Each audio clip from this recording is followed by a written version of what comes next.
the magic of the Cybernet Space Cube, the computer-enhanced podcast of the future.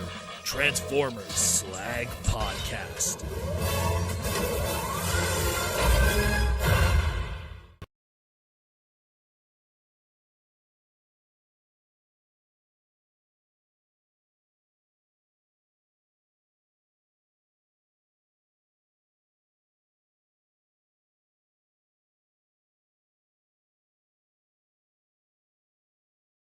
A muted mic. We have a muted mic. Good start. Great start. The good old muted mic. The scourge of the muted mic. How we all doing? My name's Protoman. This is the Transformer Slag Podcast. And welcome to the not muted mic Transformer Slag Podcast. That's how we roll here. I just realized it because I noticed my audio levels weren't going up. And I was like, I guess I'm really low today. What's up? So we're going to be talking Transformers tonight. We have a new item that debuted today, the G2 set. We're going to be talking about that and explaining the history of it and everything. We'll talk about the news this week, a lot of other stuff to cover, a whole bunch of things here and there. What we got this week, little things here and there, stuff that went on sale. So we'll let people know what's popping with the sales stuff. Yeah, this is kind of a spoiler of what I got last week. We'll get into a moment, although this was something I wore to it. I didn't get it last week, but we'll get into that in a moment. For people who know, they know what's up. But yeah. So let's get into it. But first, who do we got in the chat today? Looks like YouTube created a whole new setup for the algorithm. That's probably why the mic was muted out of the get-go. Every time they change things. Good old YouTube. So we got Timmy K. What's up? What's up? What's up, Ninjatron? How you doing? Joey. We got James is here. We got Fonhart. What's happening? Clyde is here too. Haven't seen you in a bit. Clyde. T-Formers. How you doing? We got Rudy Mac. How you doing, Rudy? Brainstorm 2002. Fonhart. We got to talk Fonhart. Some cool stuff that we got to pick up. Mikey and Louie. How we doing? Who else? Who else? Everyone's slowly rolling in. Everyone's rolling in slowly. The Madness. Will Murphy. What's up? Want to make sure YLAG Y. Patrick Brown. Want to make sure I don't miss nobody because everyone is slowly tuning in. JR Mina from the Philippines. The Twins Corner are here too. Some of my patrons. So then, let's get into the news. We'll cover the news. We'll open it up to some questions because I'm sure a lot of people have a lot of questions today. Got to move all these figures out of the way. Got a busy table today of a lot of purchases. So let's start first with some blockies. We got a couple blocky stuff we're going to cover first before we get into the G2 Dinobots. But yeah, Blockies updated their Twitter and a few of their socials with some updates on their Blockies wheel line. Again, blocky wheels is 1x64 scale, so think of something the size of a Hot Wheels or a Matchbox, except Transformers from continuities that you didn't expect. In this case, they're going with the IDW continuity, and they showed on their social today the blocky wheels driver. Now, this isn't confirmed that this is going to be coming with all the blockies wheels, or if it's just coming with the chase ones. I'm thinking it's coming more with just the chase ones. They show it here with the metallic Rodimus, with the Lost Light Rodimus. I know they show it here with the Mirage, but the Mirage in the side of the box doesn't show it coming with it. We don't know yet, but all we know, it's going to be a tiny little buildable model kit figure that's articulated, that could stand, that could sit behind the wheel. That thing's going to be tiny. But very cool that we're getting it. And hey, man, because it's 1x64 scale, that means it works with all your other 1x64 scale vehicles and stuff that are of the other brands. So very interesting that they're including this. But again, I think it's just with the chases, at least for the time being. I mean, look, they've done stuff that are more of a limited nature and then released it afterwards as a standalone product. I imagine these little sprues will probably be sold as like little promo items and pack-ins in the future. Just because you gotta because it's there, might as well. So we'll see how that turns out. And then of course we also have the other promo item, which is they're continuing something. Here, let me pull out the one that good old Michael Koo sent me. So a while back when they did the Blokees Defenders version, if you had all the 12 main ones and you had the Blokees app, and mind you, this was a Chinese exclusive at the time, you would scan the little QR codes with each Blokees blind box and then get a free exclusive. In this case, it was the Devastator upgrade kit, which was part of that with Defenders. So they're continuing that tradition again. Let's put this back. They're continuing that tradition again, that if you get the 12 core Blokees 1x64 scale wheels and you scan all the QR codes included with each one of them using the Blokees app, you will get an exclusive for free Nemesis Prime unique color wave using the IDW Optimus there. So that's pretty cool. I like that there's, hey, if you get a full set, you get a bonus item. I love that idea. I wish that existed more in Transformers, where it's like, hey, you got the full wave, got to collect them all. We'll reward you for that, which is pretty cool. And also, it kind of encourages in a lot of ways to buy the item while it's still a new item instead of waiting for sales. It kind of also combats that wait for sale mentality that I kind of encourage people to do, where, hey, there's a limited time window, you could get this item. So I dig it. I dig it a lot. I think it's very cool that they're doing this and they're continuing that. And I hope they continue that more. For people who can't get this because it is indeed exclusive to the Chinese app, I saw with the Devastator, because it's a free thing, there's plenty of them in the secondary market. There's people that are going to probably get this Nemesis Prime and go, you know what? I'd rather get the money for it than have it in my collection. So you'll find ways for sure. And then another promo item, lastly, from Blokees Wheels is, of course, the trailer for the Optimus. Of course, these 1x64 scale boxes cannot hold the size of a trailer. So this is going to be a separate item that will be available November 24th in the Chinese marketplace, specifically Blokees' website, and of course, in person in all their stores. Again, same story. Will be able to be purchased probably in the secondary market. People will pick up a bunch of these and they'll be all over. And what's cool about the trailer is that it opens up. It has the roller. It has the the turret. It's able to store and hold all your 1x64 scale blocky wheels and regular blocky wheels of other vehicles that they will be doing in the future. So that's also another item from Blokees Wheels. And that's it for the Blocky talk. So let's talk about first Wild King. So me and Bin Studios, we managed to put together some HD raw episodes of the 3 region-locked Wild King episodes that for the past month and a half were not accessible to the Western world. Right now, they are just a Patreon exclusive through our Discord, just to keep the bandwidth low for now. So I posted first for my Patreon people. When the bandwidth kind of died down for episode 10, I shared that on my Twitter. So again, join the Patreon if you want to see these right away. If you don't mind waiting a little bit, they will be slowly put on Patreon one at a time, and then I will delete those links. Obviously, on the Patreon, those links will be permanent. So it's something where, it helps to be part of the Patreon, just to plug it. But yeah, episodes 10, 11, and 12 are right now on the Patreon. Just episode 10 right now for the public because it goes through a Dropbox server and the bandwidth does crash if a lot of people go on it because these are big files because they are full episodes with the advertising and everything. So check that out. And we hope to get on December 10th, Japan time, when the next episode drops. Hopefully we'll get that in HD and have that ready for you guys through the Patreon initially. And again, later on for the public ASAP. So check that out too. If you're part of the Patreon, it's in the download and lore section. Again, we try to give you guys a little exclusive stuff here on the podcast every time you join. Then, of course, let's talk about saving some money. So this comes courtesy of Discord by Nature and also Dark Twilight from the Transformer Slag podcast Discord. Found in the Walmart distribution centers, which are where usually they package up product on pallets before they ship them out to all the different stores. what is going to be our Black Friday items for Transformers.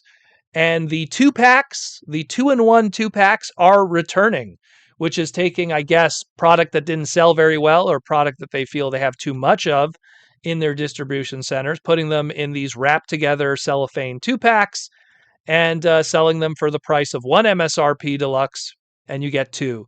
And there's a lot of really good ones here. Go check out the individual segments I shot about this, breaking down what is available and what you can pick up. But there's some really good stuff there. There's some really good stuff there. Let me tell you, the big one for me is like everyone who got crazy with this thing, now you're going to be able to get it in a 2-pack, and that's pretty wild. Where now you don't have to kill yourself for Cosmos, and you get a Bumblebee with it, so that's pretty good. I mean, there's a lot of other good 2-packs too. There's some of the others that came before, like the Tarantulas with the Elita 1. But go check out that individual segment when you get a moment. We break it down, what you're going to be able to get, and when these will be available, which will be November 28th on Black Friday. Some of your Walmarts might break those street dates. We don't know. We don't know the price, but the assumption is, if last year was any indication, deluxe class MSRP, so $27.99 for one, which means you get two for $27.99, so that's like $14 each, which is the good old 2010 MSRP from back during Revenge of the Fallen, which is wild when we have to wait this long to get some good prices, but it is what it is. So check that out too, again, in just a couple weeks for Black Friday. Let's talk about our big reveal of today. So let's talk about the brand new reveal of the G2 Unreleased Dinobots, the previous box set that was released through Hasbro Pulse and later on through GameStops and EB Games and stuff, if they carry them, if they choose to carry them in their collector section. Originally, we had, of course, the G2 Slag, aka G2 Slug, and of course the Snarl in his maroon colors. So we got that 2-pack, and now we have the unreleased G2 colors that are going to be happening. Now, what are the unreleased G2 colors? Well, for people that don't know, because Generation 2 did not sell well, it was kind of a failure, unfortunately, for Transformers. G2 came out blazing in 1993, and it just didn't hit, unfortunately. It just didn't hit.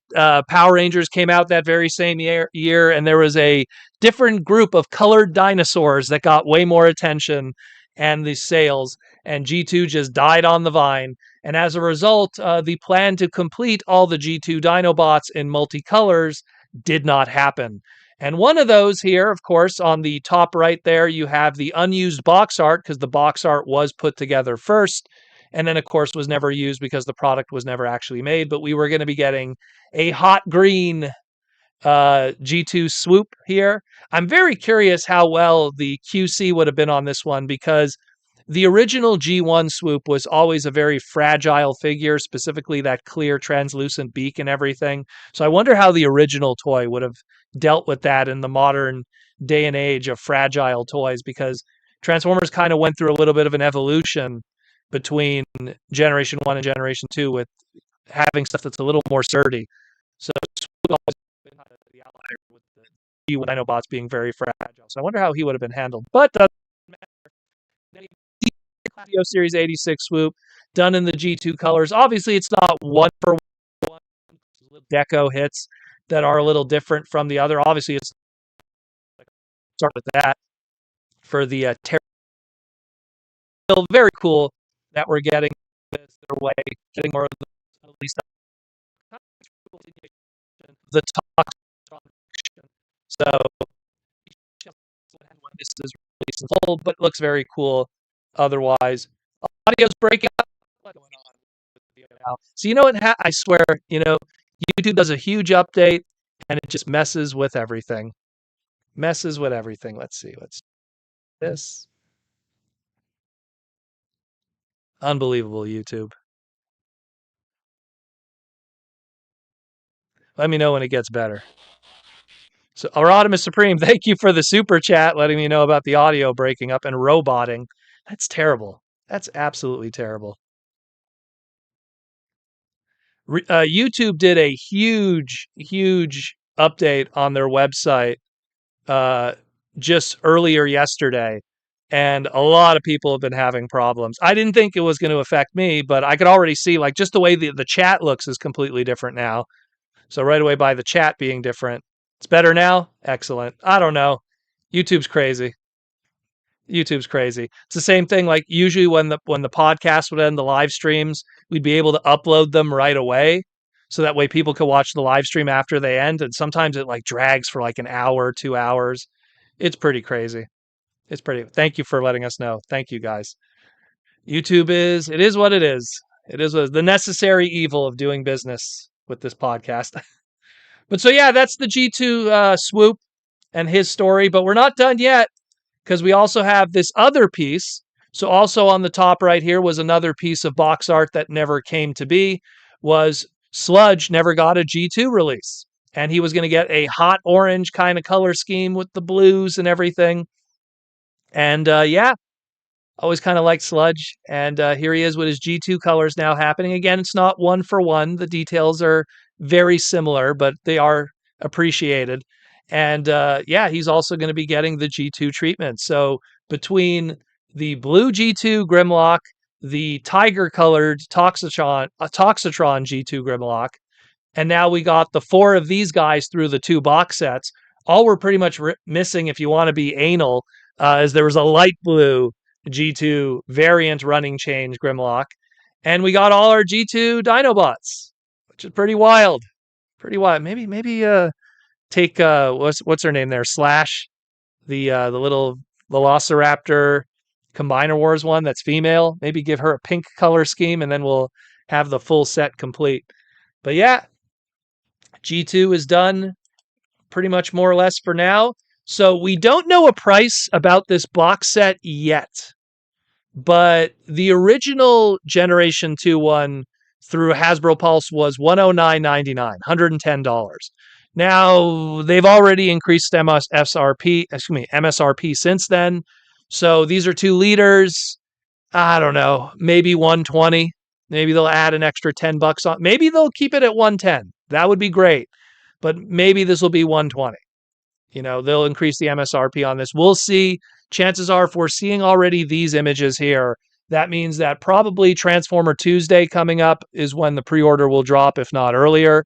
So if this does interest you, get your wallet ready, because the continuation and hopefully the completion of the G2 Dinobots is indeed coming.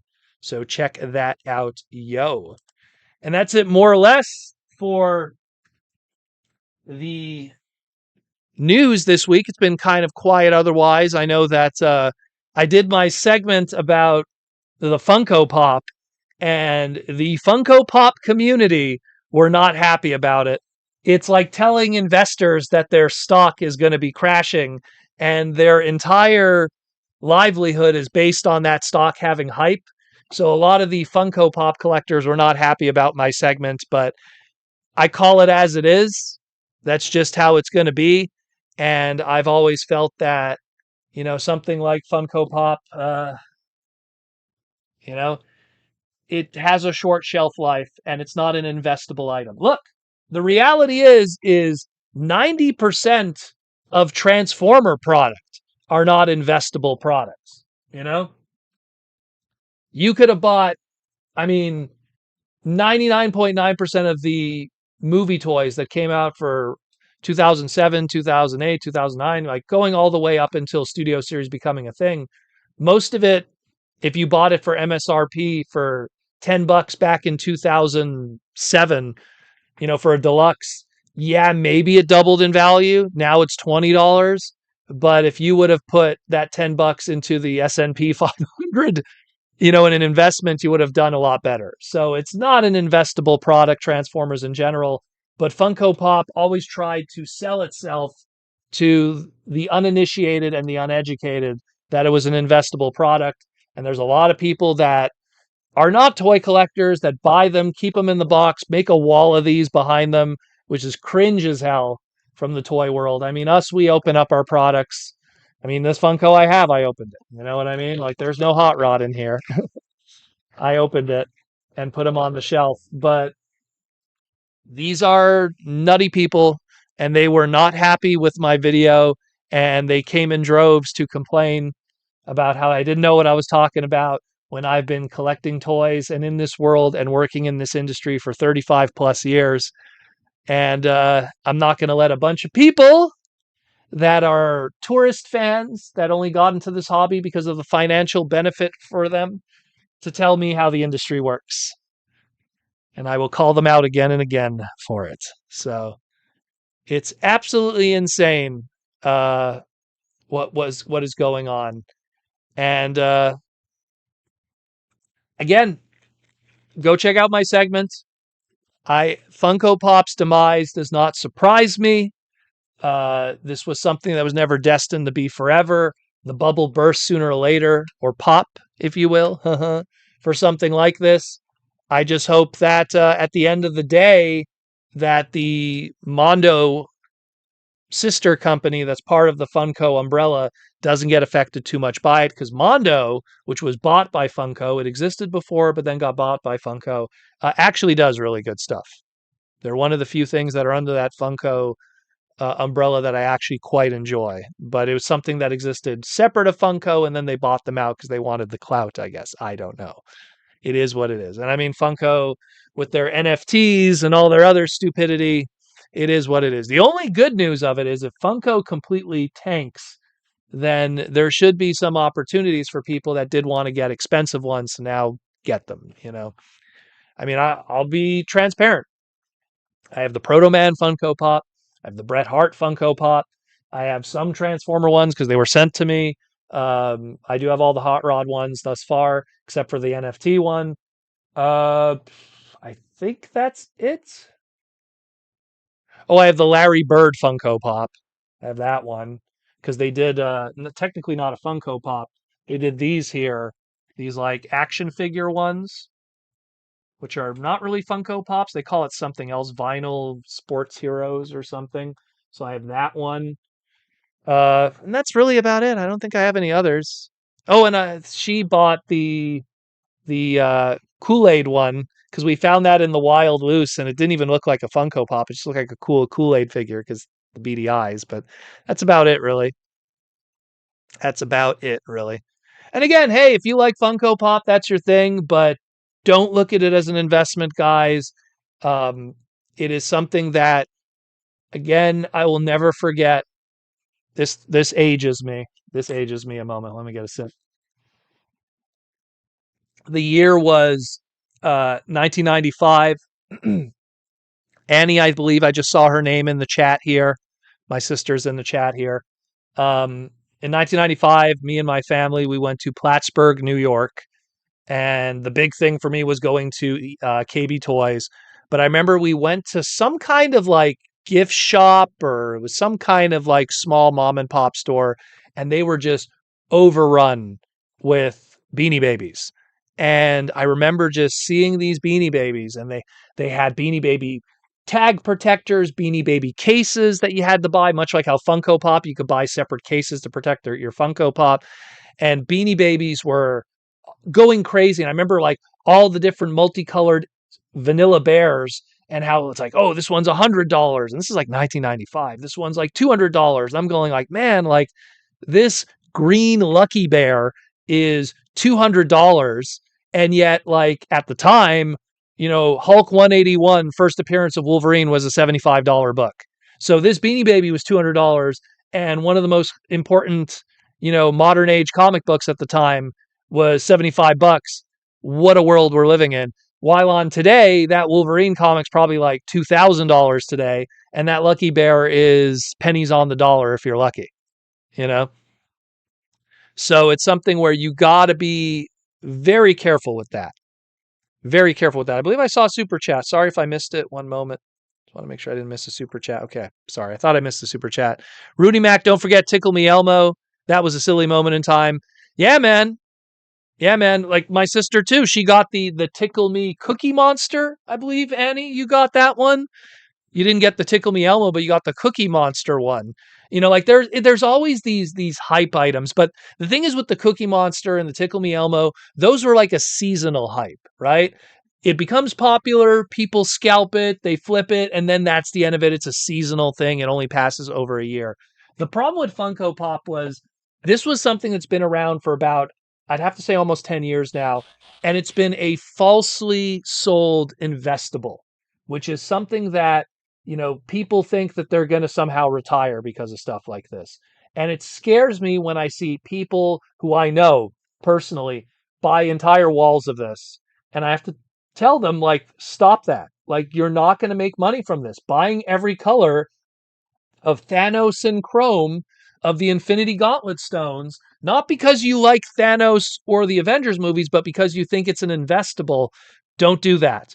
Trust me, you are putting yourself in a lot of trouble. And that's coming from a guy who has a wall of toys. But I never bought any of this because it was an investable. I didn't buy like Robot Masters because I thought one day they were going to be worth money. If that was the case, I would have left them in the box and never fudged with them. But that's because I love Transformers. But Funko Pop collectors, unfortunately, you could tell right away the transparency of how much they love them by not even opening them. By not even opening them. So went a bit on a rant there, but it is what it is. Alden Tolbert with the $2 super chat. Who really wants a Knight Rider TF crossover? Well, it already happened. I don't know, unless you want more of it or a comic book. But we did get, of course, Agent Knight. I was one of the first people to mess with that, actually, because they revealed it at San Diego, and then Evan and Nate brought it across to the Symbiote Studio booth, and I got to mess with it for a bit. Very, very cool. One of my first memories was Knight Rider. So I have a little bit of an unfair nostalgia and love for it. Oh, you got the Big Bird one? I thought you got the Cookie Monster one. I don't know why in my mind I thought you got a Cookie Monster one. But yeah, maybe it was Big Bird. I don't know. Either way. But yeah, thank you for the super chat, Olden. Again, unless they're doing car, if they do car, if they do, what was the name of the big truck? There was the big truck one too. There's not much else, or you could do Knight Rider 3000 when he got upgraded. And there was the new Knight Rider that was that made for TV movie with Michael Knight. Goliath, thank you. Thank you, James. Goliath, yeah. Like they could do that, take an Optimus mold, paint it as Goliath, I guess. That's one way to go about it. So there's plenty of different Optimus molds. I'm sure they could find one that kind of fits the bill if they don't want to retool off of it. That's one way to see it. Car would be the easy one. Goliath would be probably the more unique one because it could do a good, good versus evil kind of thing that creates two different visual dynamics as opposed to something that's two similar cars. But yeah, I dig it. I dig it. I dig it. But that was like the big thing was just the Funko stuff. That was like more the big conversation this weekend because the Funko community is obsessed with saying like, oh, it's they're going to be fine. And in all devil's advocate, I think Funko will still exist. I think that they're saying, oh, we won't exist in 12 months. I think they'll still exist in 12 months. It's just they're going to have to dial it back. They're going to have to change everything they're doing with their system, with their concept and stuff. It's not wise. T-Formers 2002, by the way, Proto Man, I got to ask, what is the jacket you are rocking? Grab my figure here of him. So this is a Bret Hart jacket. Oh, I dropped the Super Shredder. So this is Bret Hart, the wrestler. So I'm wearing a jacket based off of one of his ring attire. Let me just show how that looks. So there's Hitman Bret Hart. It has the 4 stars on the side, each one of them representing one of his children. That's always been a cool thing about Bret, is he always likes to homage his children. You got on the back there. Got that. Just a nice Bret Hart little thingy I was wearing because that'll get into what I got last week because I got to meet Bret last week. It's my 3rd time meeting him, and we might be working on something. Let's put it that way.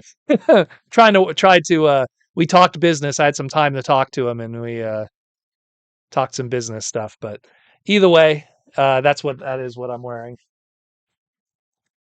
So where could I buy the pig Megatron? I'm seeing nowhere. Pre-orders are not live yet for the Japanese one. Probably again Tuesday coming up, Transformer Tuesday. I think we're gonna have some pre-orders that are gonna be dropping. Yeah, it's wrestling. Might as well show it. So, what did Proto Man get this week? And then we'll get into sponsorships and stuff. So again, Sunday, Bret Hart was back in Montreal. Oh crap! I forgot also the T-shirt I bought. So this was actually Sandy's autograph. So Sandy got an autograph on this in pink. What's cool about Bret, you can kind of see it. He always he puts these 4 dots here. Those 4 dots represent his 4 children. He's very proud of his family. He's a father. He's a grandfather. I got Bret Hart to sign his rookie card. There's his rookie card from 1984, Wrestling Superstars. So I got him to sign that.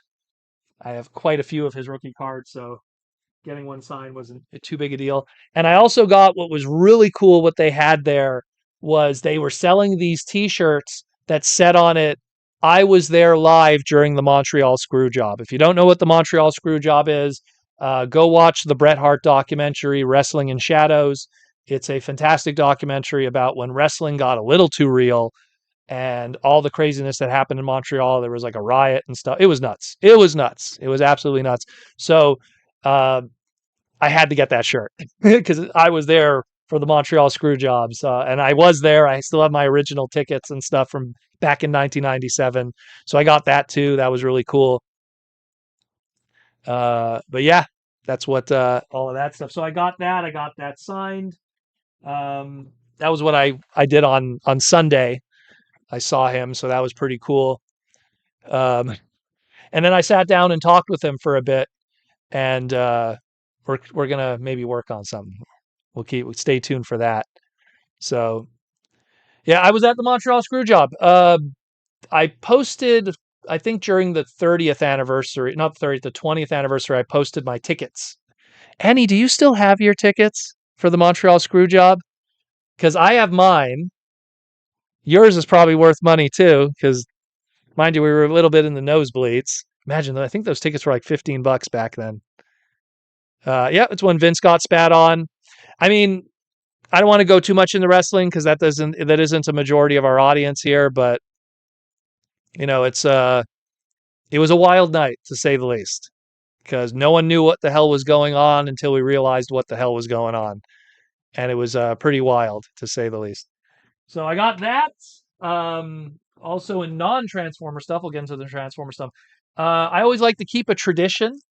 So ever since I was a little kid, there was a tradition in the Proto Man household of advent calendars with cheap dollar store chocolates. Ever since I was like, gosh, I think we started doing it when I was like 5, 6 years old.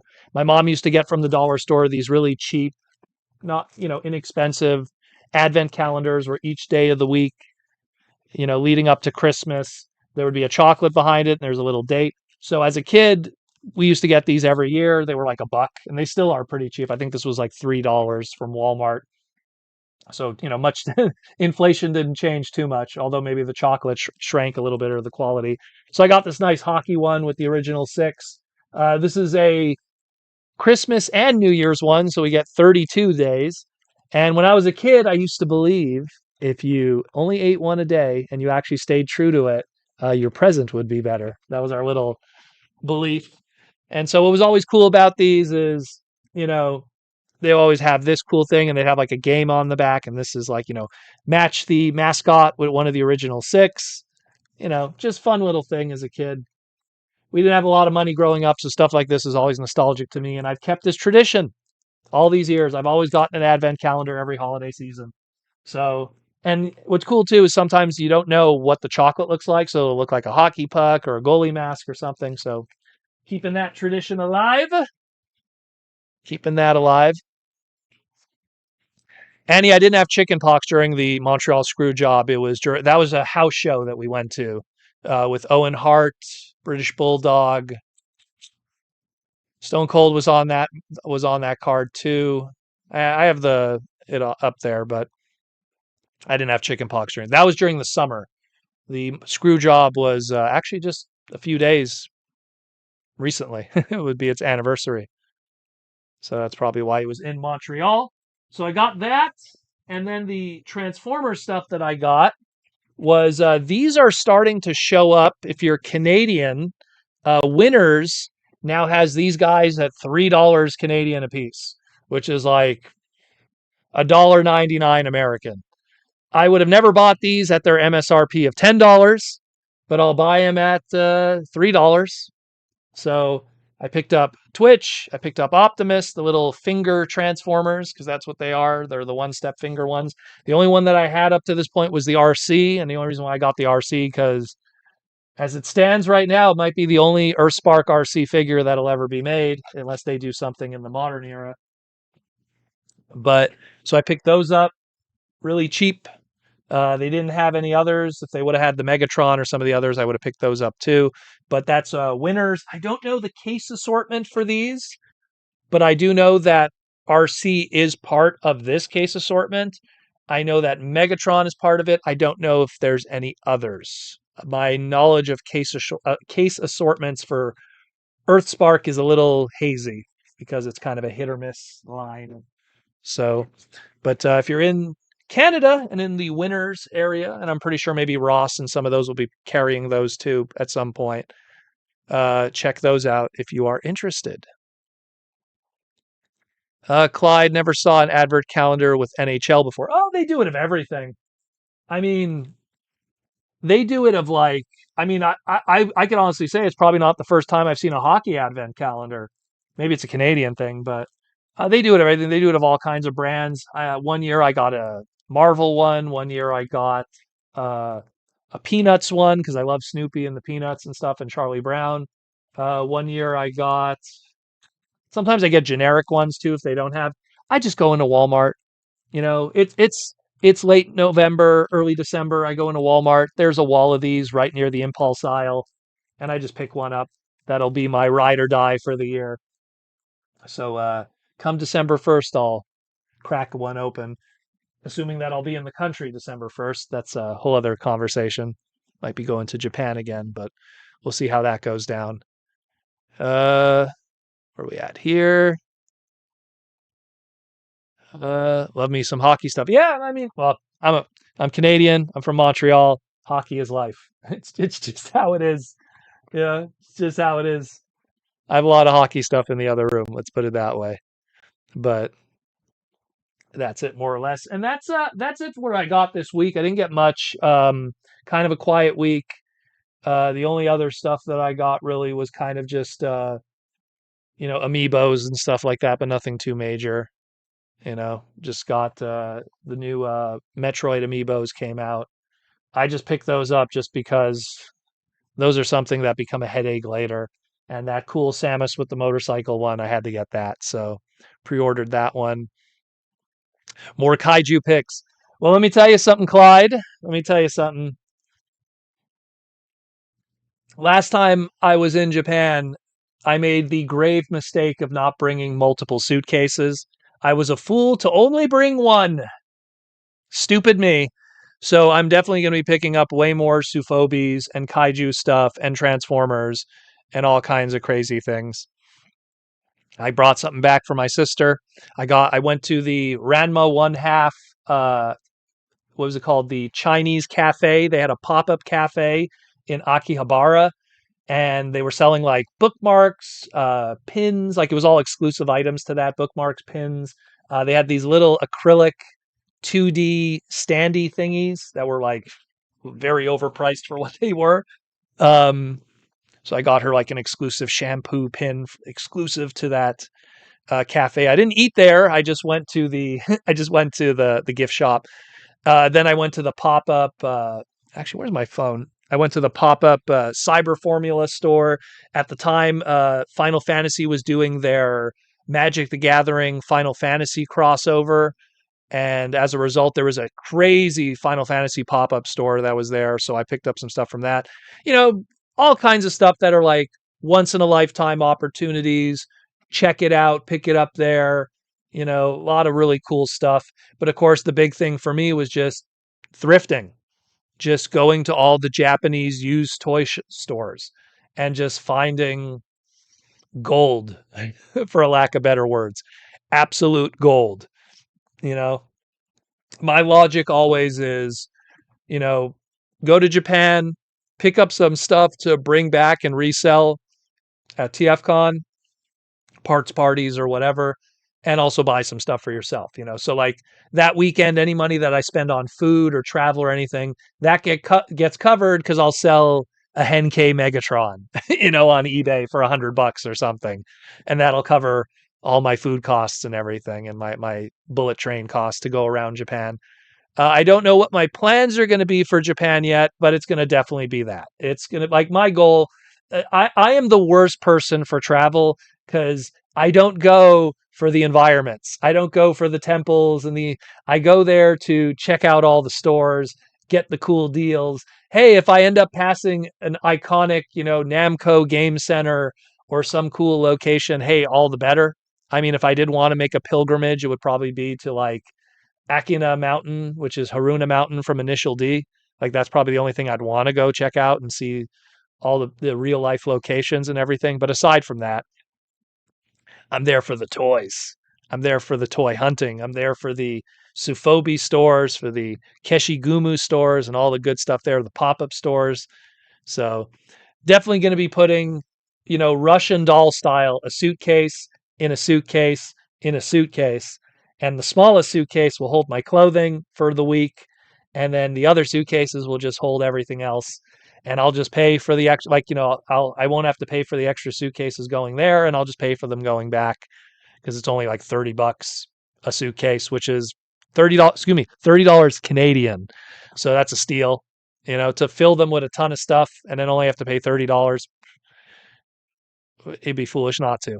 So there's a lot of stuff there. I'd probably, if the opportunity presented itself and it wasn't out of the way, like, yeah, like an Ultraman museum or stuff like that. Of course, there's probably cool things I like to go to. Like again, Kodoban, which is like this Japanese wrestling store. I'd love to make, you know, the pilgrimage to that. The Ribeiro Steakhouse, where the Japanese wrestlers go to, and a lot of the American wrestlers. It's like a pilgrimage to the Ribeiro Steakhouse. If it's convenient, I'd love to go to those things. I would love to. It's just that you have so little time because when you arrive there, you're already jet lagged. So you're just trying to get your bearings together. You try to just keep food affordable and cheap. So that way it just fuels you. And then you just hit up all the stores. What I do is, you know, day one, I check out tourist ruined Akihabara. Yeah, I'm not going to find any deals, but I still want to check it out because you never know. There might be that one loose item that might be a good price. So I check out Akihabara. And then after I've gone through a sea of white people and black people and Pacific Island people and all these people who are not Japanese native, and me going like, huh, am I in Japan? Because I'm telling you, if I took a random photo in Akihabara, you wouldn't think you were in Japan. And then when I'm done that, then I take a bullet train. I go an hour in any direction, northeast, southwest. I don't care.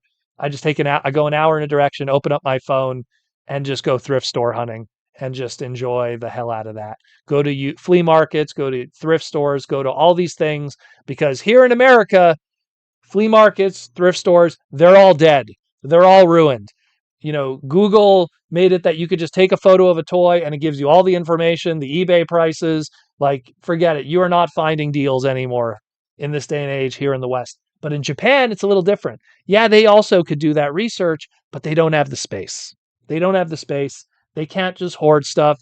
A storage locker costs more than, you know, rent in a building. So it's a whole different animal. So the turnover of product is much more frequent. And as a result, there's so much cheap stuff. I can't stress enough. Like, you know, Wild King was on sale already at 700 yen. Okay. 700 yen is $5 USD. Wild King Energy Beasts were already $5 mint in box in Japan. So it's something where, you know, the turnover is so fast and they don't have the energy or the space to keep it. Us as Westerners who have the space back home here could benefit from that. And I always do. I always do. James Hobbs, you always gonna bring back a green suitcase. Well, I mean, I don't think the Devastator will be there. What I'm going to probably do is I'll probably just get the big old pink one, and then I'll put a maroon one. I have a black one, and I'll just, like I said, Russian doll style it. Bring them all back. Bring them all back and find a bunch of cool things there. But that's the plan. That's if that happens. It's kind of 50-50 right now. There's a lot of other things going on, work related. So we'll see what pops off with that. Which, by the way, we'll talk about sponsorship and work related stuff. And then we'll continue taking questions from the fans because we still got a good hour left here in the pod.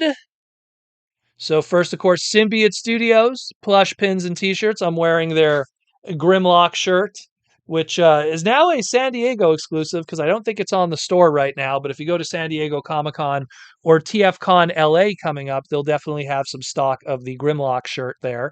But here's all the others available on their website right now. It's symbiotestudios.com, the Optimus, the Bumblebee, and all their beautiful, delicious plush.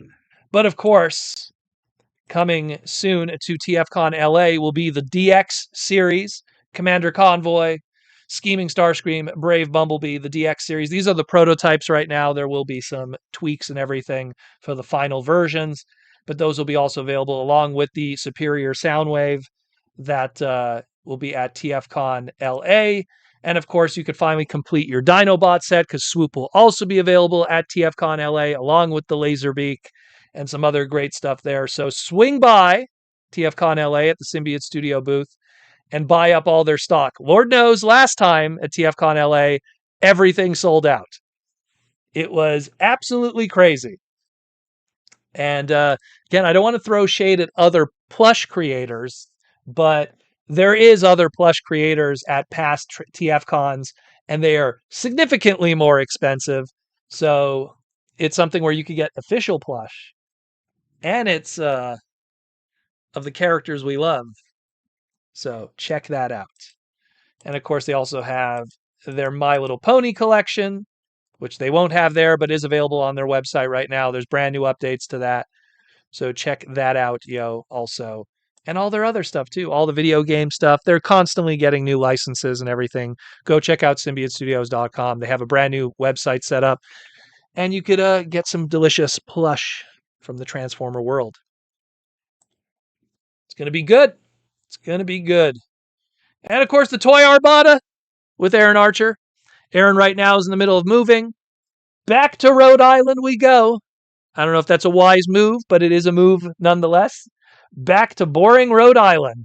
So because he's going back to Rhode Island, right now the podcast is on hiatus. We will get back to recording segments soon when we have a free moment, and we will check it out. In the meantime, Aaron has been putting up brand new Posca paintings on his website to purchase, archermonster.com/shop. Check that out. There's actually 2 new ones that were added today that aren't on this slide here. I made this slide and then 2 new ones were added. So check those out if they haven't already sold. But check them out. 1 of 1 original art on the original instructions. Posca paintings, yo. What does he do? He takes one of these. This is a Metroplex. Original Metroplex. And then he'll draw a Cybertron Metroplex on it. He has a whole bunch of them on the website. Go check it out. Check it out frequently. Refresh it every so often, once a week. He's always putting new ones up. They sell very quickly. archermonster.com/shop. Or buy his art book, too, if there's any left. I don't know what the stock is on that. I do not know what the stock is on those ones. And then we got also a little piece of brand new news. So the latest variant cover of my upcoming comic book, Mega Man X, issue number 0, doing it 90 style, was revealed all the way on the right there. That's the girls cover. That'll be a web exclusive, a little pricey, but it's because it's limited to 200 web exclusive cover. Last time they did web exclusive covers, they all sold out. So it is what it is. I can't control the comic market. The comic market decides the value of things, and that is that. But you can buy covers A, B, and C, which are on the left there. Those are the standard covers at $4.99 at your local comic book store. Pick up Mega Man issue number 0, written by me. Chamba does the interiors, the different art covers. There are other famous Street Fighter artists throughout the years. We got Edwin Huang. We got Chamba doing the other one there. We got, I think Chamba also did a cover also there too. And then we got Sutherland did one. And then, of course, Atomic Marshmallow did the girl cover. And there's more covers to come. So stay tuned for that and other announcements. We got a lot of big announcements coming. I can't talk about it right now, but stay tuned for that. A lot of other big stuff going on with me and the Mega Man brand in the near future. But this will be coming out January 2026. And beautiful ongoing series, issue number 0, 1, 2, 3, 4, 5, and then some. Going into San Diego Comic-Con. We're also going to have a hardcover trade paperback. A lot of good stuff coming. So stay tuned for that and all the creativity I'm doing on my end with the Mega Man brand. Living the dream. Living the dream. And that's it, more or less, for the sponsorship. Also coming later this month, might as well plug it too, is the Transformer Mega Man issue cover by Joshua Perez, Mick Fong, and David Oxford. Check that one out too. That'll be debuting later this month in November. Go to your local comic book store and ask them, do you have Mega Man Legends, the retailer incentive cover, which is the Transformers cover? And maybe they do, and you might get lucky and pick it up. Because I know all the Hasbro people have been bugging us about it. That was hilarious. How do you get that cover? How do you get that cover? Everyone when that news got out, they're like, how do you get that cover? Got to get that cover. But yeah, so that's it more or less. So now we'll open it up to questions from the fans, and we will enjoy the rest of the evening, and hopefully the audio doesn't go to crap because of everything that's going on. Sarah says, I got 2 Covert Agent Ravages for $3. Was that a good deal? Covert Agent Ravage, are you referring to the core class one? Are you referring to the Hasbro Pulse exclusive pack? Which one was the Covert Agent Ravage? I don't know what the verbiage was on that one there. Transformers Pokeball. Well, I don't know if that's going to be happening anytime soon. Again, these kind of happen only because I don't think the Pokemon team or Nintendo will want to play ball anytime soon. Proto Man, the Mega Man in action. Well, let's just say we're working on some other comic books too for the very near future. So stay tuned for that. Can't talk too much about it, but a lot of really cool stuff coming. A lot of cool stuff coming. Let's just say I've been given a lot of freedom to flex my creativity and do a lot of cool stuff. And next San Diego coming up is going to be pretty crazy. There's going to be a lot of big reveals, a lot of cool stuff going on. So we'll see how that all goes down. But that's still like what, 6-7 months away. It's still a while to go. The next stop on this tour will be TFCon LA in March. That's going to be the next thing. Just enjoy the holidays right now. We got, like I said before in my individual segment about the Black Friday, we got a month and a half of deals coming up. Pre-Black Friday, early Black Friday, Black Friday, Black Friday weekend, Black Friday week. Then we got Cyber Monday, Cyber Monday 2.0, early Christmas sales, after Christmas sales. If you're Canadian, Boxing Day, Boxing Week, Boxing Weekend. Then you have New Year's Eve sales, New Year's sales, end of year sales, and then New Year sales. So we're going to have like a month and a half of just retailers trying to liquidate their product under all kinds of different banners of it's on sale. So the thing to look forward to more than anything over the next couple of weeks is going to be all the sales and stuff that we're going to be getting. And then after that passes, then we're going to be able to look forward to other stuff. Then we'll be able to look forward to cons and everything. I don't think there'll be anything January and February, outside of maybe something local here in Montreal, I don't think there'll be any. I don't think there'll be any sales or any big conventions. But I do know that March will be TFCon LA, and that's easily the biggest Transformer convention of the year, bar none, without question. So that's the one that people should be looking forward to. And I would suggest, and I keep telling this to people, I mean, hey man, save up your money now.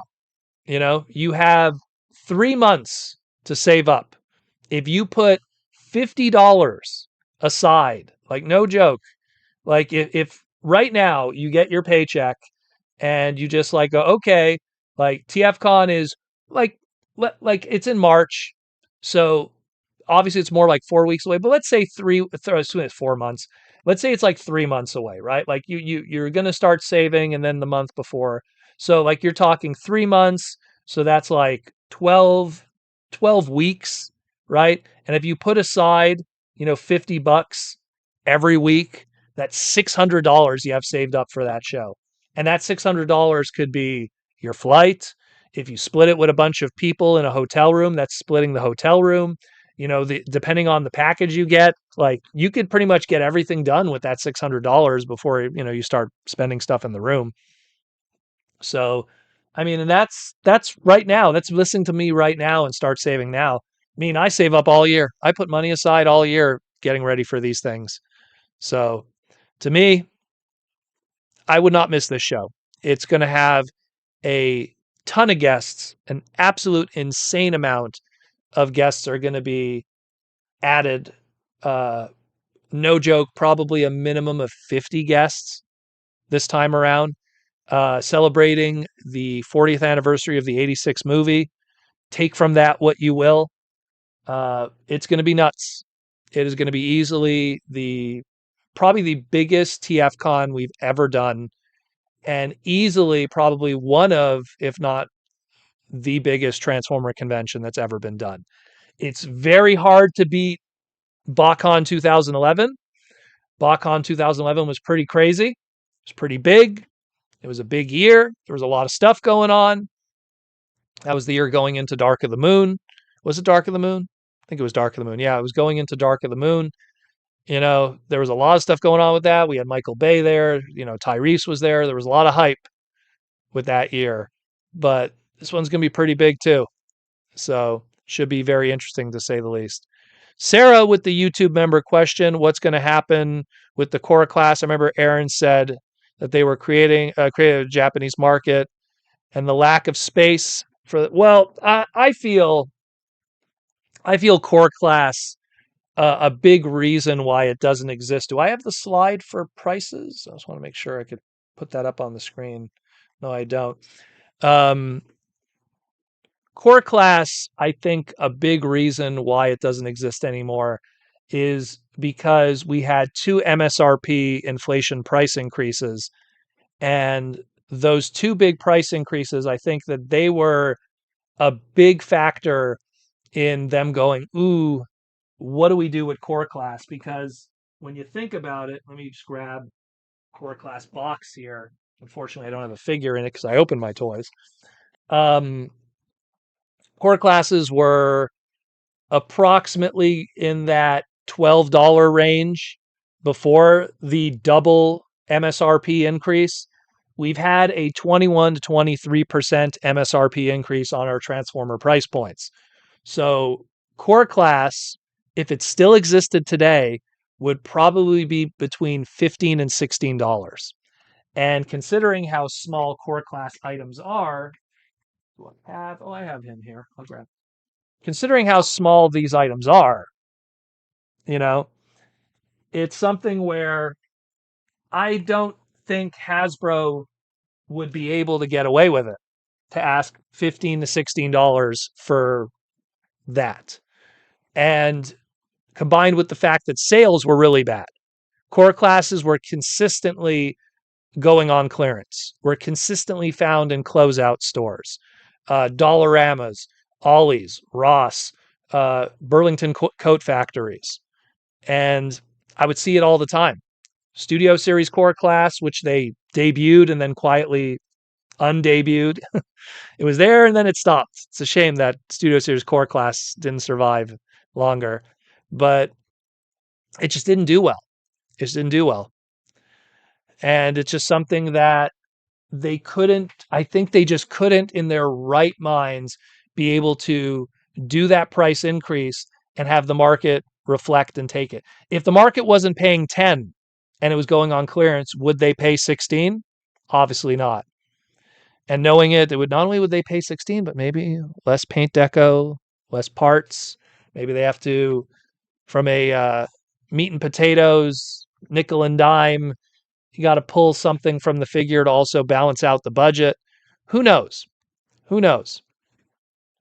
And when you have other items on the shelves of comparable prices, I mean, it's crazy when $14 is a core class, but then next to it you have stuff that Jazzware is doing, stuff that Jada Toys are doing that are in that $14, $16 price point, that are action figures. Now, granted, they're not transformable figurines, but core classes also don't have a crazy amount of parts and pieces anyways, so the argument is kind of moot because it's probably a core class figure probably has less parts and pieces than, let's say, a Street Fighter Jada figure, you know, which has tons of articulation and paint decos and hits. So it's almost exposing the profit side of it. So it had to go. It had to go. That's just my take. I think they couldn't, core class couldn't exist realistically in 2026 without them losing faith with retailers, where they'd be like, really? Now we got to ask this for a product that when it was $10 wasn't selling, $12 it wasn't selling. So that's kind of, I feel, what happened. Twins Corner with the super chat for $3. Well, technically $2.79 Canadian. Is there a good chance Peter Cullen will be at LA? Can't confirm that. But it's something where Peter Cullen, Frank Welker, those are all West Coast guys. If you were going to have a convention that would have them, it would be that, Frank was at the last one. Frank was at LA last time. So it's something where it's more just availability. Peter probably would have been at last year's also, but it was just availability. He's doing other stuff. He does recordings elsewhere. There was this great video recently. David Kay was showing himself. He was recording something for a commercial, and he literally turned his car into a recording studio. And he actually has a clamp that clamps onto his steering wheel with his microphone, with his pop filter and everything. And Peter still has to travel all over to do his voice gigs. He still does a lot of other stuff. Look, he's still Eeyore for the Winnie the Pooh stuff. Peter does a lot of things in between Transformers and between convention appearances, meetings, meet and greets, business opportunities, other voice acting gigs. And he's not young either. So I'm pretty sure he's also taking time to chill in between some of that. So, but if he's available, for sure. Let's just say it's going to be a crazy year. It's going to be a absolutely crazy year. All the stops are going to be pulled out. Like, if people skip out on this TFCon, if you're into guests, if you're into voice actors and you skip out on this TFCon, it's on you, man. It's on you. Uh, you know, and like T Former said, 30th anniversary of Beast Wars. It's a lot of things. It's a lot of things. This is a very important year. Very important year in 2026. So stay tuned for that. We'll have you updates on that. Unfortunately, usually guests are one of the last things that are announced. Usually you won't hear about guests until usually a month before the convention. So probably February or late January, you'll be hearing about them. But you will see. You will see. But it's going to be a great one. It's going to be an absolutely fantastic one because the last LA show was amazing. It was absolutely amazing, the last one. Like, I mean, it was so great, the turnout, the amount of people that came. But I mean, let's be real. Chicago was crazy too. Chicago had the fire marshals coming in. There was too many fans. So it's something where with TFCon doing it as a 3-day show now for LA, it's going to be nuts. It's going to be absolutely bananas.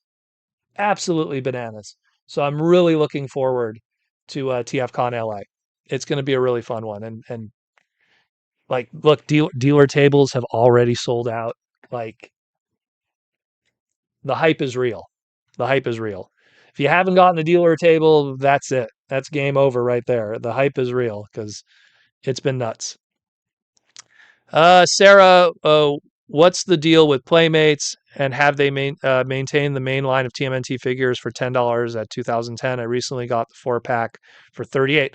Well, again, other companies have been way more transparent about the cost of making figures. Again, I love what Jada and Jazzware have been doing for years, where they've always been very transparent about, hey, here's how much an action figure costs. And like, that's why another reason why I'm not a fan of Funko Pop is you have this one point of articulation and then 10 deco hits. And the average deco hit is maybe 50 cents. And these guys have the gall to ask like $20 Canadian or 15 USD for this for one articulated part. And yeah, okay, the licensing and stuff. Again, I went into the licensing with Funko and how they're able to circumvent a lot of that. But that's why I always felt Funko, I didn't like how they handled costing with their products. When you get into other companies, you see how they're a lot better with it. You know, Jada has to pay a license to Capcom for the Mega Man brand. The same thing with Street Fighter to Capcom. And they're $14.99 to $20 figures. And they are high level and amazing. So some companies are more transparent about keeping the costs low. Some are not, unfortunately. Rudy Mack with the $5 super chat. Thank you, Rudy. Proto, I'm heading to hot and humid South America next week.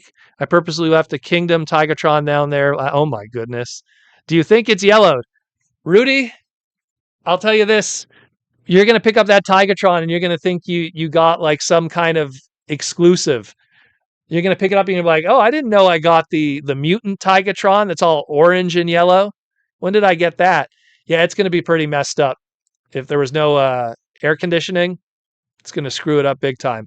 But hey, South America, there's a lot of good toy opportunities there, Rudy. If you go to any of the big cities in South America, try to find a thrift store. A lot of really good bootleg stuff. South America has a great bootleg market, has a great secondary toy market. You're in a good opportunity to find some cool stuff. Let's put it that way. What's up, Larry? How you doing? Um, so I wish you all the best over there and take care of yourself. Have fun. But yeah, that Tigatron's probably messed. That Tigatron's probably finished.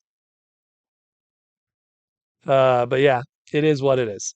So hot and humid indeed.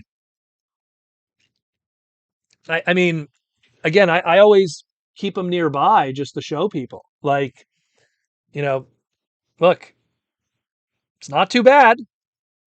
But again, here's the thing. Canada, humidity doesn't happen here, at least where I live. No humidity, and this basement doesn't have sunlight. Now, granted, sunlight isn't the problem; it's heat. Heat is the issue here. And I have so many people like, "Oh, Proto Man, like I have a climate controlled, room and everything." And when I got my figure was already yellowed. Yeah, because it was sitting in an extremely hot open door, like all those delivery trucks. They have an open door. They don't like, and then it's like super hot that day, and then it's sat in your front lawn, or in your front door before you got it, and it's nuts. You know, I got lucky because I got this guy. He obviously was when he came out here in Canada, it was probably winter. He didn't get affected by it, and then he went right into my cool room.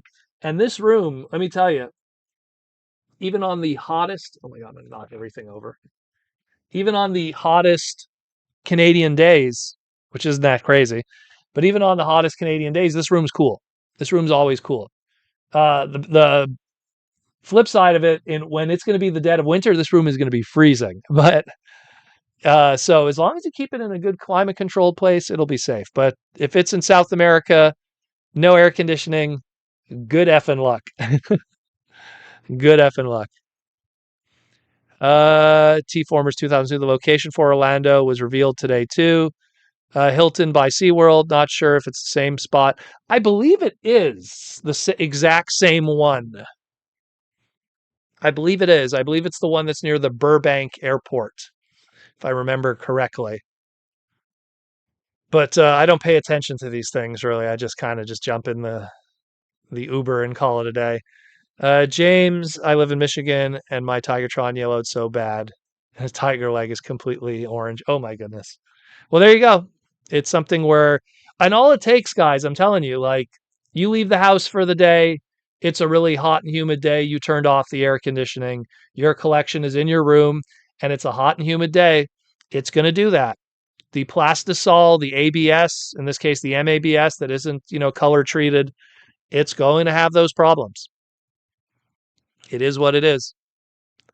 Timmy K, Protoman, are you getting the 3A Mega Man MDX Pro? Of course. The 3-0 Mega Man MDLX Protoman 1/12 scale. Bro, I'm not just getting one. I'm going to get like three. You know? Like, here's the X1. These things are amazing, by the way. They are absolutely amazing. I wish I could buy them all. I wish I could.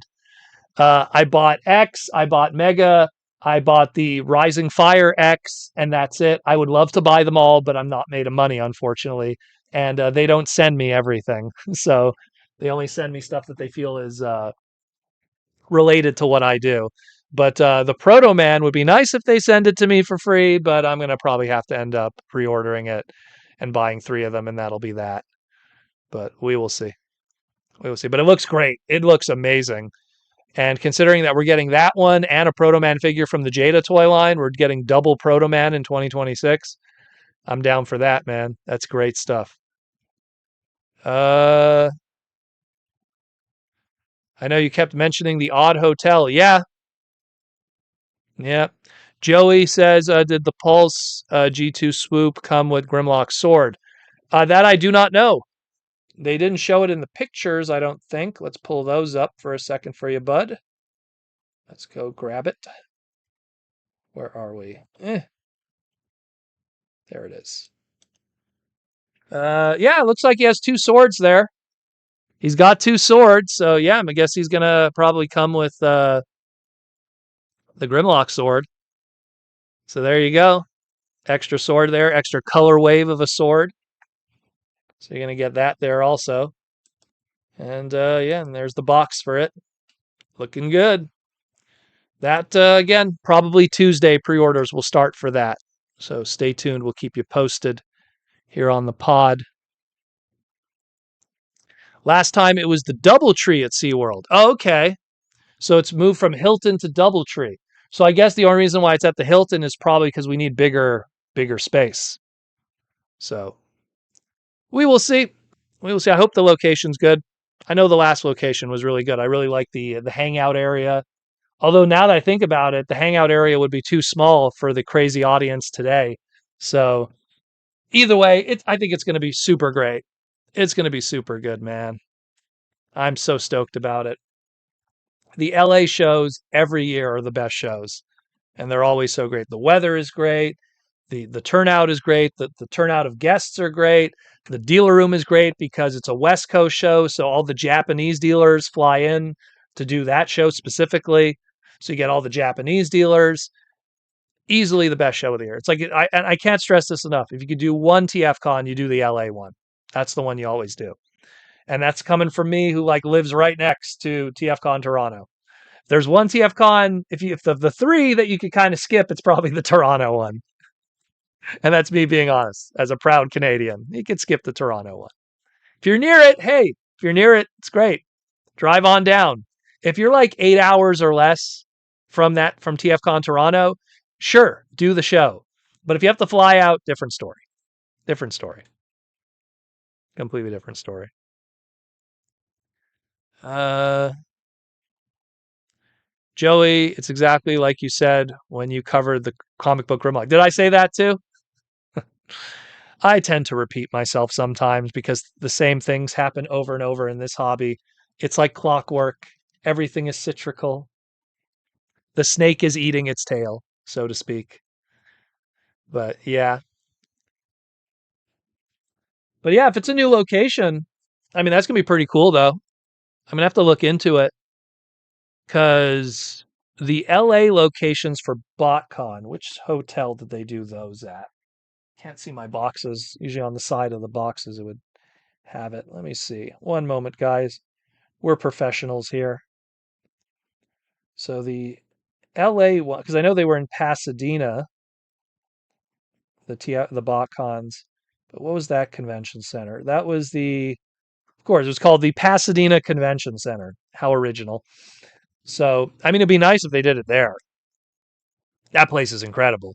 Pasadena Convention Center is this amazing hotel right next to this gigantic convention center, and then right across the street from everything. And when I mean across the street, I mean not even like crazy traffic, just like across the street is this outdoor mall that has absolutely everything you can need. Absolutely everything you can need. So you just go to that. Larry says it's the same location. It's the Doubletree by Hilton people. Oh, okay. So it is the same location. Thank you, Larry. Because that's why, like, it's like I like that old location.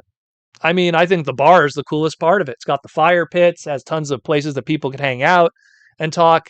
Again, when you have such great weather in the West Coast, you don't want to be in an inside bar. You want to be in an outside bar and just hanging out with people.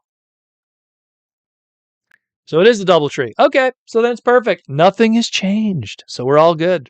We're all good.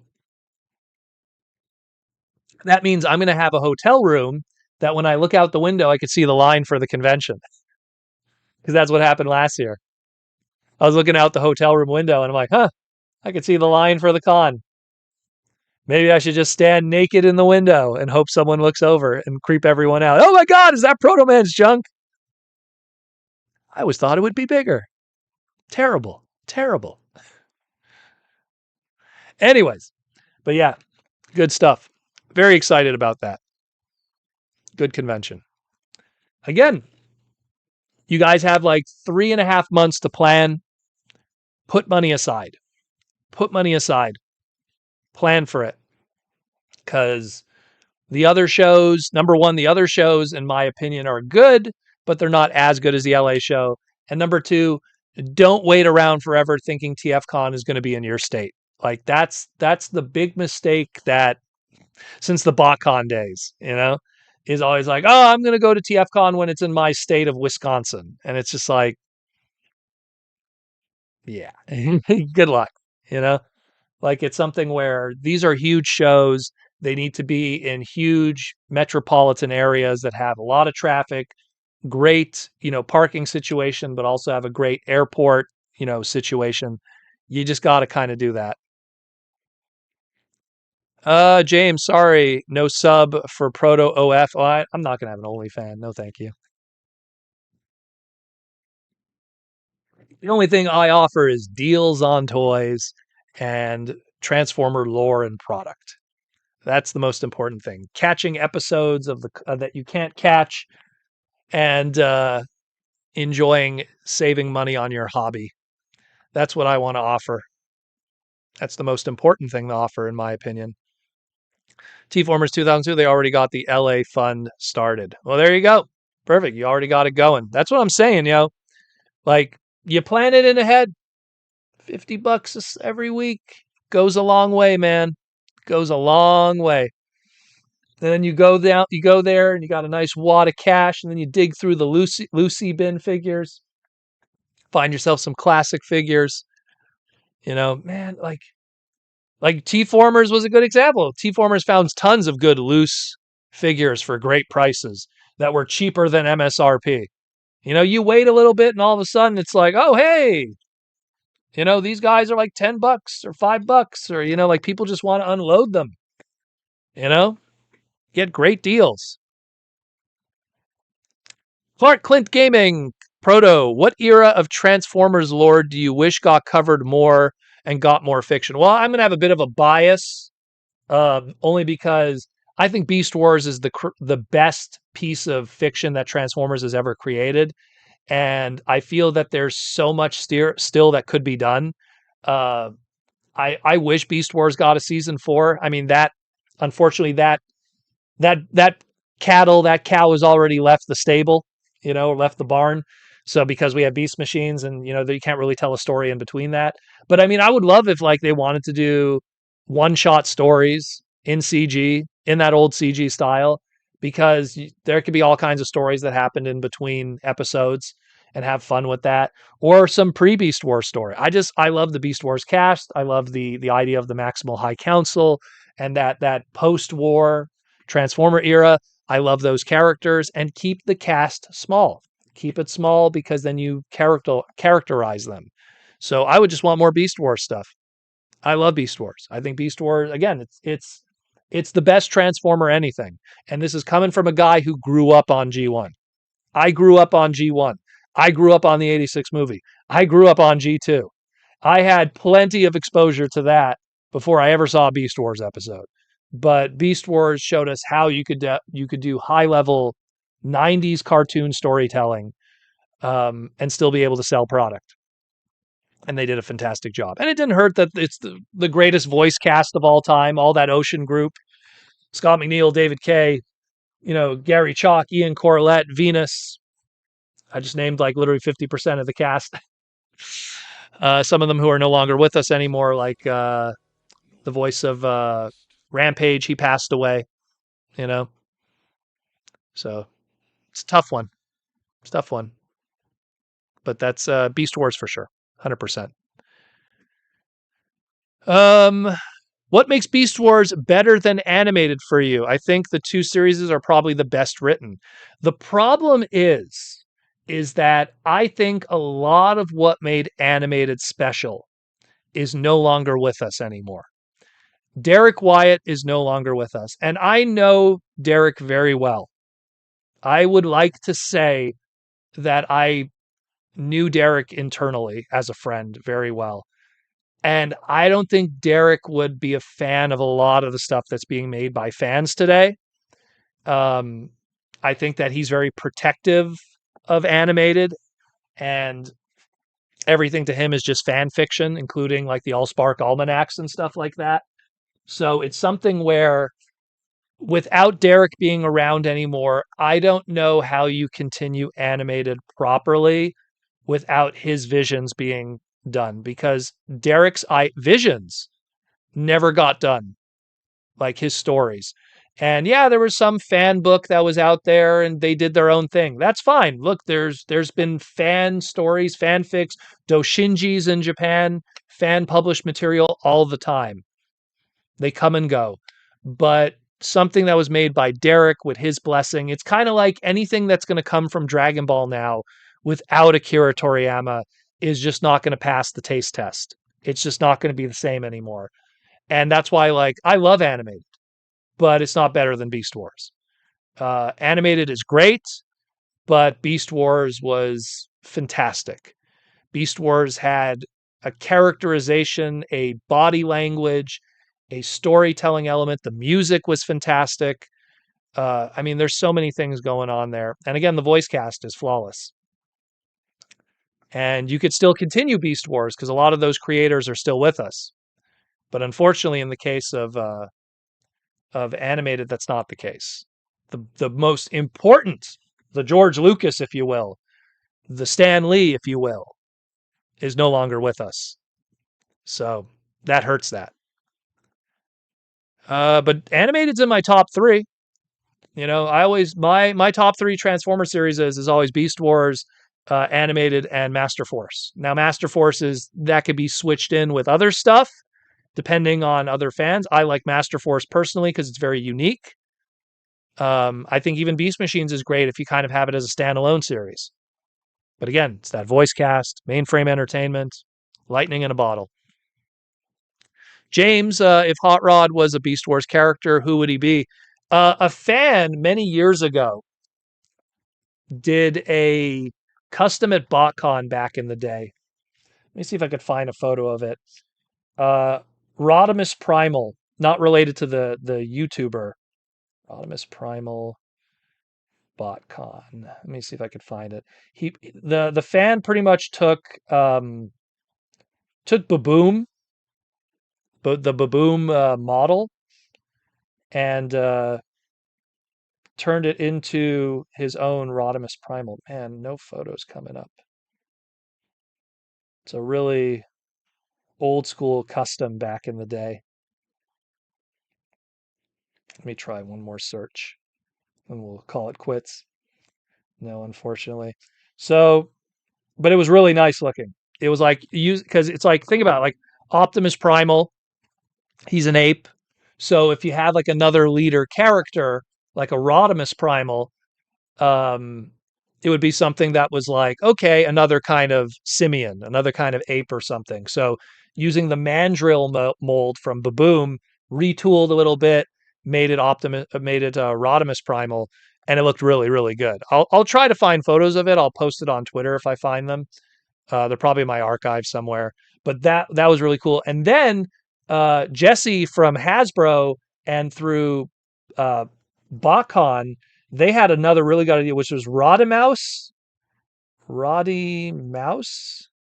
BotCon. Let me find that one, which was like a hot rod. Do we have Rodimouse? Come on. I love it. I typed Rodimouse and it went, do you mean Bitcoin? What? Because of BotCon. Jeez. BotCon. I have big fat fingers. Roddy Mouse. There it is. Check out this one, guys. Let's see if we can get that all blown up. Come on, phone. Work with me here. So it's not going to be great because of the glare. So they took the transmetal rat trap and did like the flame chest and everything, Roddy Mouse. So that could be like Hot Rod is like a rat trap repaint, and then when he becomes Rodimus Primal, you get the mandrill. So that's kind of always how I see it. Hope that kind of answers that a little bit. I got to find that Rodimus Primal. It's a classic. BotCon 2007. No, excuse me, 1997, 1998. See, Protoman should have owned the Rodimus Primal NFT. Well, one day I'll own that wacky NFT. One day I'll own it. When the prices go down, when everything crashes, so to speak, you know, that whole market, then I'll pick up the NFT. That's a whole other thing. Uh we need still the rest of the Beast Wars figures. Well, see, I think the secret to Beast Wars was because it was so expensive to do the animation models for the cast, it kept the cast small. And then because it kept the cast small, you got to really know those characters. There never was like a one episode character outside of like, Transmutate and stuff that wasn't toy related. Like even it's like, oh hey, here's Ravage X9, Ravage, Covert Agent Ravage. He still got 3 episodes. They still gave him some time to flavor out because they knew they were going to take time with this character. You know, so it's something where it is what it is. Uh, let's see. Clyde, that sounds familiar. Might have been when I was there. Let me see. Well, yeah, it was Bach for the Rodimus Primal. I think it was BotCon. Actually, wait a minute. It might be in one of the BotCon books. One second. BotCon Legends. One sec. Is this in here? It might be in here. Hold on. Give me a moment, guys. Does BotCon Legends have? Oh no, it's going to be in black and white. The pages maybe. Let's see. Let's see. Once again, riveting content. I apologize. I'll do it like this if it helps. Doesn't help much though. So, BotCon Legends was a fan book put together many years ago by the Japanese documenting the early days of BotCon. the guests, the exclusives, what they had that weekend in terms of like customs and everything. All the voice actors and man, it's a lot of text, unfortunately, because it's just like talking about what happened those weekends. That's a shame. Let me see in the back here. Any color stuff? Oh, there it is. There's one shot of it. Nice. Nice. There he is. Rodimus Primal. Look at that. Rodimus Primal. There he is there too. They featured him because he was such a good fan made, custom. And again, it used that mandrill body, you know, back in the day. There's the Unicron. That was when it was on display, and they couldn't transform it. They were scared to transform it at the time. And the Spider Bandito Pretender Shell and Oil Master before he was Oil Master. Fun little book. Bought this from Azusa back in like, gosh, I want to say 2003 maybe. When did I get this? Yeah, probably like 2003. I remember I got this when unicron.com started doing stuff too, so but fun little book. One of the many books that have never been scanned. One day I'll scan it, but very cool stuff. Do you have any opinions on the aligned continuity Bible that was leaked? Well, I mean, I never was a big fan of the aligned continuity only because what it did is it tried to take multiple iterations of characters and tried to kind of squish them into one to have one continuity. I understand the logic, right? I get the idea that back then it would be a little confusing with multiverses and stuff. Now we're all used to it. But I think I understand Hasbro's logic back then where, oh my God, there's all these continuities of Transformers. And now we have this huge fandom that loves what we do. We really need to like streamline all of this and keep it all in one continuity. But the aligned continuity screwed up stuff like, the War for Cybertron and Fall of Cybertron video games. Those are part of the Transformers Prime universe. I will die on that hill and say no. You know, there is no way in hell the Fall of Cybertron and War of Cybertron games are part of that same continuity. I know officially they are part of it, but I don't think they are. I don't feel they are. That was like an afterthought, and there's too many characters that characterization wise conflict with that. So it was a G1 prequel-ish kind of game that got forced into the aligned continuity. I'm not again. I like ideas of it, but in general, I don't like the idea of the aligned continuity. I think that just let Transformers Prime be its own thing. Build off of that if you want to, and if it's not successful, you can move on to something else. By creating the aligned continuity, if ever something happens and that show is not successful anymore, and now it's part of this aligned continuity, you have to derail everything.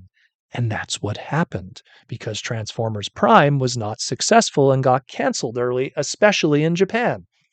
So you can't put all your eggs in one basket and go, this is everything and we're going to ride or die with it. And then, I understand why they did it.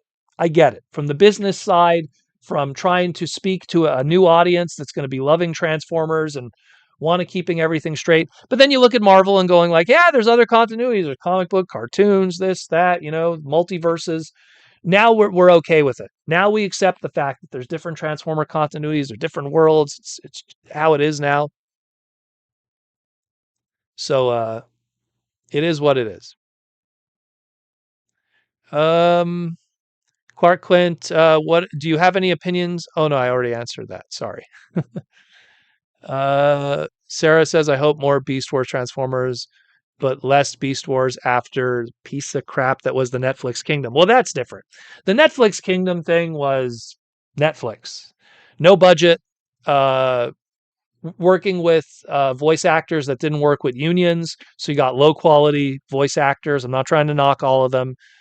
Some of those voice actors are talented, but a majority of them are not professional voice actors. They just got the gigs because they were non-union and they were paid very cheaply. So it's something where, yeah, wasn't a fan of it. And the toy line, some stuff was really good. Some figures were not really good. You can never say the Cheetor that came out of Kingdom was great. It was okay at best. Obviously, stuff that came later on, like the Inferno and some of those are really good. Obviously the Optimus Primal and the Megatron are fine. I think as you go higher on the price points, the quality got better. Voyagers and above. The Rat Trap's okay. It's serviceable, but it's too tiny. And I mean, imagine that Rat Trap and saying that's going to be $16. We're gonna do Pack Rat in blue, and we're gonna sell it to you for $16 at a core class. And that's why core class died. Not to mention, yeah, the writing. It was again the Siege, Earthrise, and Beast Wars Netflix series is unfortunately from top to bottom. You know, it didn't have professional anything going for it. It was a phoned in kind of thing. I will admit, I liked the Earthrise Skylinks episode. I liked that episode. Gave a little bit of history and lore to Skylinks that was different from before. I think because it was such a character centric and featured episode, I appreciate that. I dig that a lot. But in terms of character development and stuff like that, it felt like something a fan could have put together.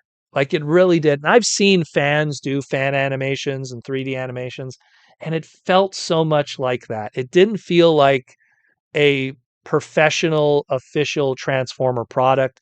It felt like something that a fan with, Adobe and a bunch of his friends got together and did a Transformer series. And there were some talented people on the voice acting crew, but there also was people that it was the first time they ever did anything and it wasn't that great. you know, I kind of compare it to like when they had the Go 90 Transformer stuff when they were doing the Prime Wars trilogy, if anyone remembers those. Like, they had like Judd Nelson was part of that and they got like YouTubers to do like the voices and stuff. It's like, oh yeah, Matt Pat is Predaking? I don't know who was Predaking, but yeah. And then they got like Samoa Joe, who was playing, I don't know, somebody. They just got like voice actors. I think they got the guy who was the voice of Chocolate Rain. Chocolate Rain. He was doing a voice. Like they just got like, hey, it's like if like today, if that came out today, they get like Hawk Tua Girl to do like the voice of RC or something. They like, what's a meme right now? Let's get a voice actor who's a meme. We'll do that. Let's get the 6'7" kid. He could be Wheelie. You know, It's like, Wheelie say 6'7". It's like, oh God. So either way, I wasn't a fan of those. Wasn't a fan of those. I like I like what uh Cyberworld is doing, even though it's a 3 minute to 5 minute segment. Those are fun. They're very condensed, but those are fun. I like what Wild King is doing. Same thing, really condensed, but they're fun. You know, I just hope that the Skybound series, when it's finally going, is loyal to the source material and is fun and is good character development, and they focus on that. It's really going to line up with how many episodes we have. If it's 13 episodes, 32 episodes, 52 episodes, there's different runtime formats. If it's 13 episodes, how much story are they going to try to squeeze in those 13 episodes? How much is it going to be focused on the human element as opposed to the robot element? Because if it's Skybound Energon universe as opposed to just Transformers, how much is G.I. Joe going to get focused? How much are they going to focus on the other human characters? So that also could hurt it because Hasbro is going to want to get their Joe in because that brand needs all the help it could get really at this point. You know? Yeah, Young. That's that's kind of the goal, isn't it? You know? Get us some 770 yen. This was from Don Quixote. Yeah. Some 770 yen Wild King stuff. Wildo Kingu. Love them. Love them. Love them. Where are we at here? Clark Clint Gaming, Transformers Media has been in a rough spot since Prime ended. Well, you know what happened? Prime wasn't successful, but Prime was expensive to do. Prime had expensive writers, had slickster Hollywood writers. It had 50% of the voice actors were expensive. The other 50% of the voice actors were extremely cheap. That's how that show balanced things. Like for every Rock and Peter Cullen and Frank Welker and other big name voice actors that would come in, they'd bring in insert anime voice actor or a kid that's under 12 voice actor here that we could pay cheaply. And that's how they balanced the budget with that. But when the show was said and done, they went, oof, we're not going to do that again. So RID 2.0, it was okay. It wasn't great, but it was okay. I think it's again too much human element. You know, I'm not going to criticize Rescue Bots because that's made for preschool kids. Rescue Bots was fine. I actually kind of like Rescue Bots because I accept it for what it is. If it's for a younger demo and I watch it and I go, I could get some enjoyment out of something made for preschoolers, then I will give it a pass. Bots is the same thing, made for more younger demo. I could accept that. It gets a pass. And Bots was fun because it was primarily robot focused and I understood what it was trying to do, even if it was timed poorly. Earthspark, I don't know. Earthspark, I don't think is going to age well. It's going to be one of those shows that people are going to look back on, and I feel like it's not going to make like my bottom five, but I think it's going to make a lot of people's bottom fives of Transformer series. That show didn't know what it wanted to be. Um, the people that were behind it weren't even sure what it was trying to be. The toy line instantly went to clearance because no one was buying it. There was a lot of weird stuff with that. So that also kind of hurt it. And then you have Cyberworld that's great. I like Cyberworld. Ali Lightfoot is doing a fantastic job. Shout out to him. They're doing great. And the people that I know that are working on it on a development level, like shout out to them. Can't name them now. They'll get their flowers later. So I'm down with that. I don't know, man. Transformers 1 was amazing. Transformers 1 was amazing. So that's the one good piece of media that we could celebrate outside of some of the comics. The current Skybound stuff is good. Dreamwave 1.0 and 2.0 has its ups and downs. Sometimes it's great, sometimes it's like, ugh, you know, but it is what it is. T Formers 2002 Wild King has a decent story. Just wish they had some Cyber World animation budget. Yeah, well, that's the unfortunate thing. The thing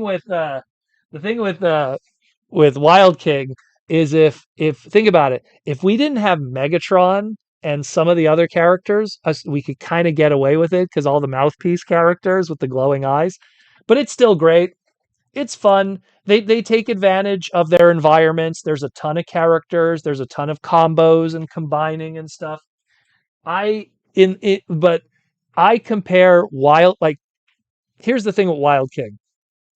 Takara after 2002 started doing this thing where every so often they put out this like hyper exclusive Transformer series that never sees the light of day ever in America, both on a toy, manga, and animation standpoint. Started with these guys. We had Transformers Roboto Master, Robot Masters. It had exclusive episodes, which were DVD pack in exclusives, and you got exclusive figures that were only available in Japan. We never saw that Optimus mold in the West. We never saw that Star Saber mold ever in the West. We never saw that Starscream mold in the West. We never saw that Kaiser Convoy, excuse me, Lio Convoy and Lio Kaiser, Victory Leo mold in the West. All of those were exclusively to Japan. The animations exclusively to Japan. And they were low budget. They weren't half-hour episodes. They were small little 10-minute episodes. Kept simple, CG, fine. Fast forward. Transformers, you can barely see it, but Transformers Prime, I don't want to screw up the camera. Transformers Prime had Transformers Go. Same thing. Japanese exclusive line. Show, shorter, CG, simple. All these molds that only stayed in Japan. We never saw any of those molds ever released here. I think I got some of the DVDs here. Do I have some of them here? Let me see what I got here. No, I don't got them here. They're all upstairs, I think. Yeah, I got all the little knickknacks and everything. But, it's something where we had Transformers Go and it was the same story. And now this is like the next iteration of that with Wild King. It's this Japanese only thing. And I think it's because, especially in the case of Wild King, they wouldn't be able to justify the price. I can't stress this enough, but this guy, if he was packaged today on our shelving, he would probably be $30 because of the plastic that's used with him. Really solid figure. Like, let's show you something here, okay? Wild King still holds together. Okay? Pretty good, eh? Watch this. It's a switchblade. Oh, now it's jammed. Oh, geez. You know what I mean? Like, oh crap, did I just break it? Quality. There we go. You know, Earthspark. So it's something where, like, think about it. This is a deluxe. This is a Wild King Energy Beast. This thing would probably be a $30 item. But in Japan, it's a 700 yen, $6 item. Different market, different pricing, different structure, different audience, different economic climate. That's the sad reality. Sometimes the Japanese overpay for Transformers. Sometimes the Japanese underpay for Transformers. It really has to do with how it's manufactured. Same thing happens with Blockies. Blockies are so cheap because they're manufactured in China, made for China, sold in China, built in China, designed in China, all in China.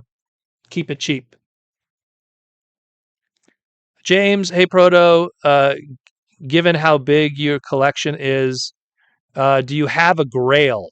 Do you mean like a holy grail to track down or something that I already have in my collection? You know what I mean? Like, what do you mean by that exactly? Do you mean like a holy grail? Like, because stuff that I like, there's not much that I'm trying to track down anymore. One of the big holy grails that I wanted to get, I got at last TFCon LA actually, and it was a Machine Robo GoBots thing to track down. Oh, I don't know. There's not much left, really. There's not much left. Like, there's stuff that I'm missing that I'd like to get, but it's not like a holy grail. Like Holy Grails would have been like certain lucky draw items, but I got the ones that I wanted years ago. Uh, cool play sets. Like I am a big sucker for play sets. I love play sets.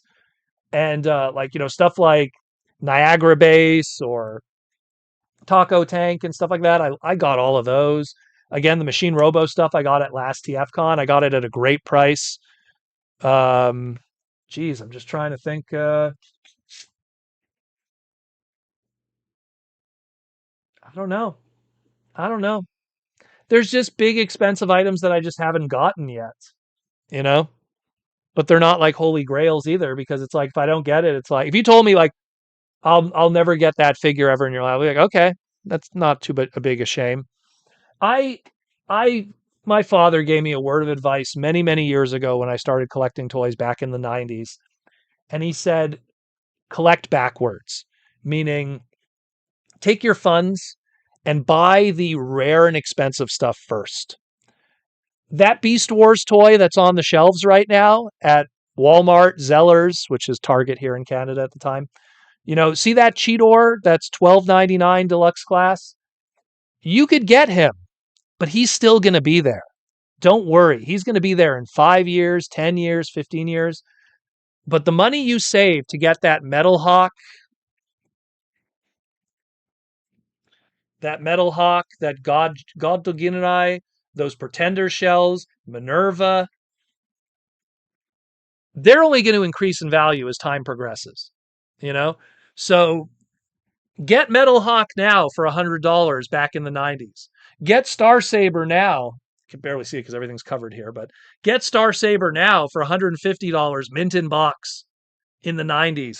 Get Minerva now. I paid a lot for Minerva, but get those now while you still can, because those are going to keep increasing in value. But that Cheetor from the 90s, made in the millions, loose complete, he'll still be there. And he was right. He was right.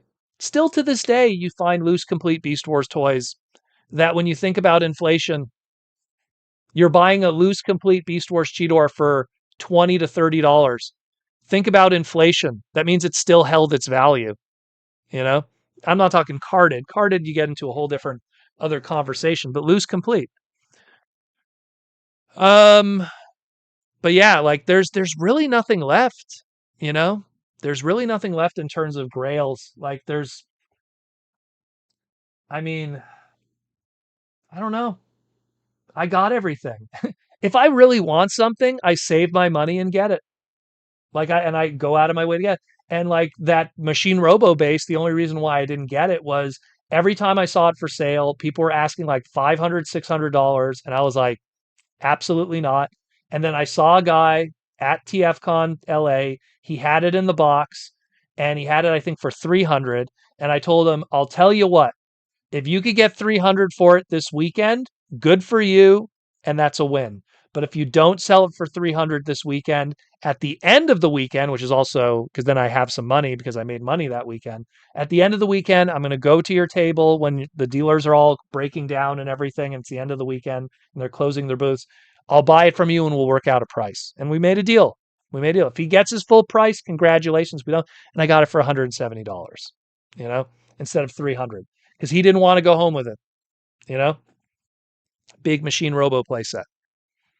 And that was kind of a grail because I love playsets. But all the others, man, most of them I got out of my system. Like Lucky Draw, every Lucky Draw related hot rod mold I got.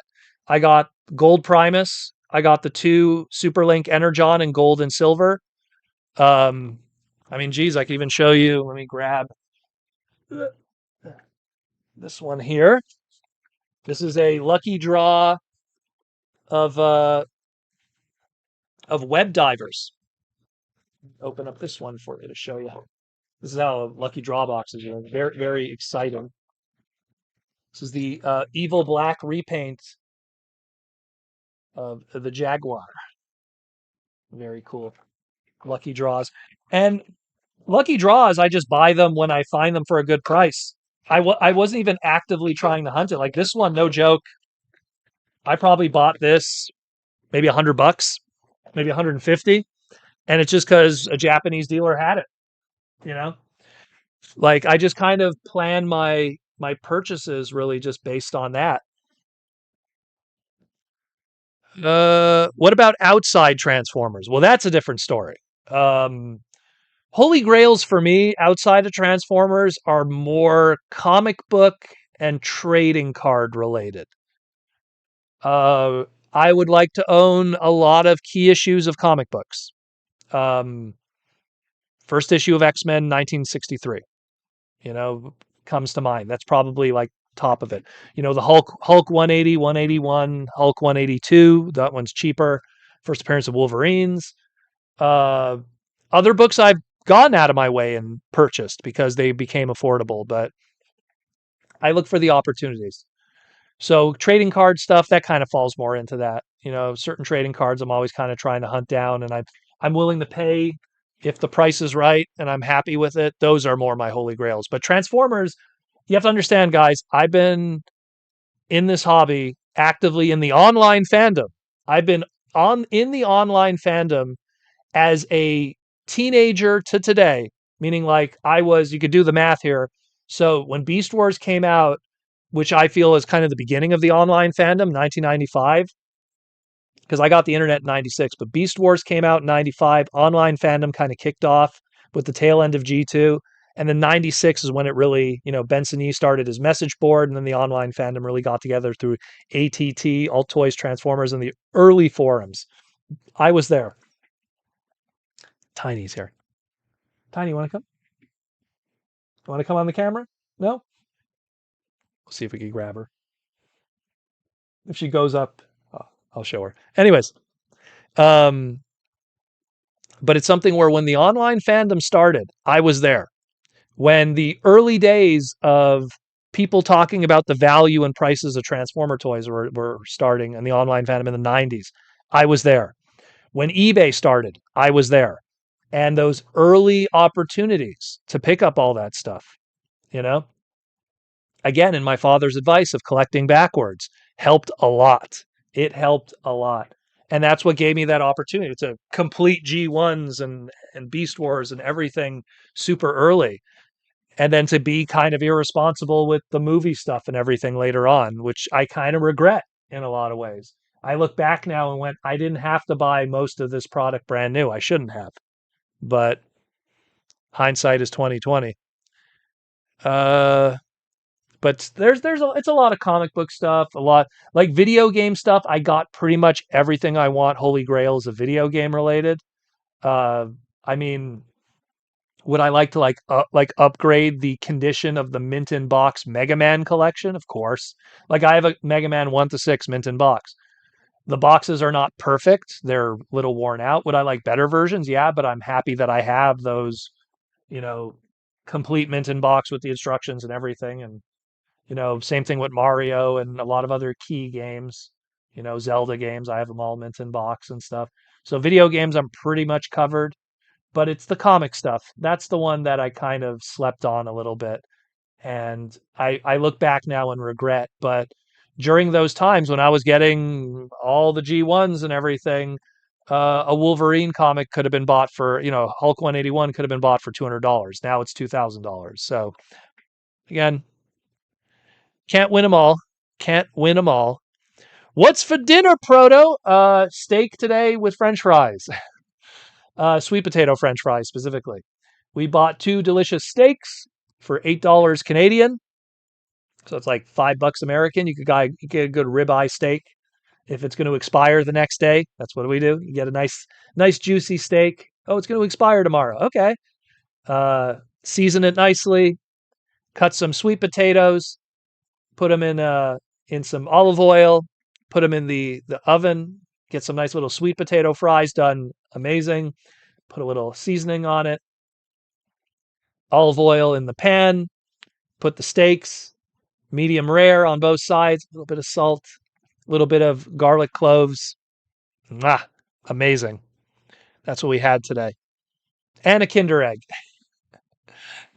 We bought a small little 3-pack of Kinder. She loves Lego and she loves Playmobil, and Kinder Eggs right now, or Kinder Surprise or Kinder Joy. I don't know what they call it in the States.